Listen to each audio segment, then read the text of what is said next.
Alright then, folks, we are on to the final class that you get to unlock in Final Fantasy Tactics, the War of the Lions. Now, this class used to be a unique class held by Gafgarian in the original, but with the release of this class, they changed Gafgarians to Fell Knight. Now, Dark Knight is available for players to have for their characters, and it's probably one of the most prerequisite heavy classes to get. You have to get Mastery. Now, Mastery in Final Fantasy Tactics is where you get all of the skills required, and you learn them. So, with the Knights, all the breaks, all the rends, and then all their support skills to go with it. So you have to fully have everything unlocked. So you have to have Mastery over the Knight and over the Black Mage. And Black Mage is probably one of the most, probably costs the most. I don't remember what the exact number is, but it's a lot. Then you have to get 8 levels in Lancer, Geomancer, Ninja, and Samurai. So those, it's a little bit easier just to get level 8 than it is Mastery. And then 20 kills. Now, when I say 20 kills, I don't just mean you have to knock them down to further the timer. The timers have to run out. So that's where it gets a little bit more time excessive, because they're not considered dead until they either pop into a crystal or into a chest. So that's where a lot of people get that mixed up, because I've seen a lot of people say, well, I got the 20 kills. Well, no, you knocked out 20 people. They didn't die, because in Final Fantasy Tactics, you're not officially dead until you pop. So that's a big thing. Now, the darkness skills for these guys here, they, depending on which version or which sword you're using, it will either run off of your Brave class or your Faith class. I said that wrong. It wasn't class, it was stats, either your Brave stat or your Faith stat. You'll learn about those once you start to play the game.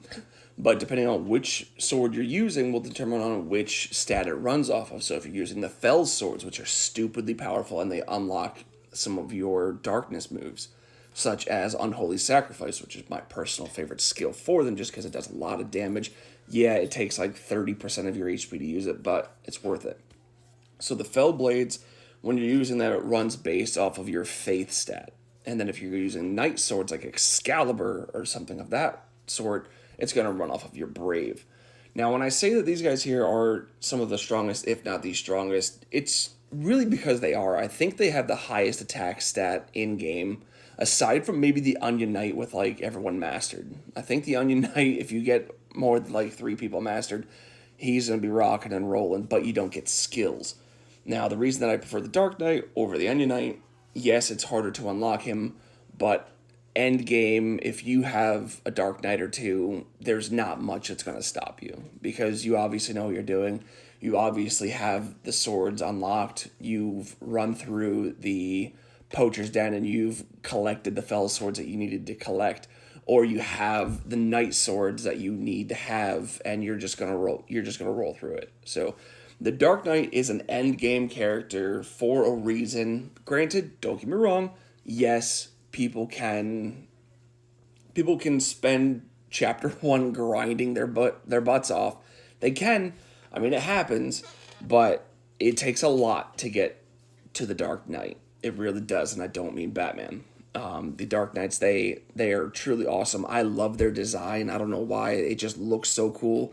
Honestly, it reminds me of the Shadows or the Heartless from Kingdom Hearts, just because they got the yellow eyes and what have you. And I don't know, they just look super cool. So yes, so that is all the jobs. That's all the individual jobs that you can collect through Final Fantasy Tactics and War of the Lions. I don't know if they're going to add anything new for Ivalice. I really don't. I hope so. I mean, not really. I guess that'd be kind of weird.